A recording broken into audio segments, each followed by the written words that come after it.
আসছে এমন মৌসুম, আমরা হয়তো সকলে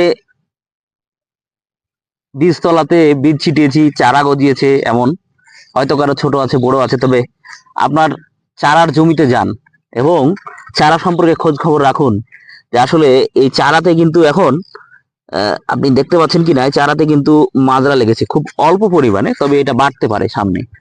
আমরা যদি ব্যবস্থা নিয়ে নিই, হয়তো দানা বীজ বা কীটনাশক যদি স্প্রে করে দিই, তখন কিন্তু আর বাড়বে না। আর আরেকটা বিষয় মাথায় রাখবেন যে আগে কিন্তু এত জমিতে ছত্রাক লাগতো না, বলতে আমরা যেটা সরা বলি সাধারণত, এই ছত্রাকে কিন্তু এখন অধিকাংশ ধানের চারা বা বিছন নষ্ট করে ফেলে।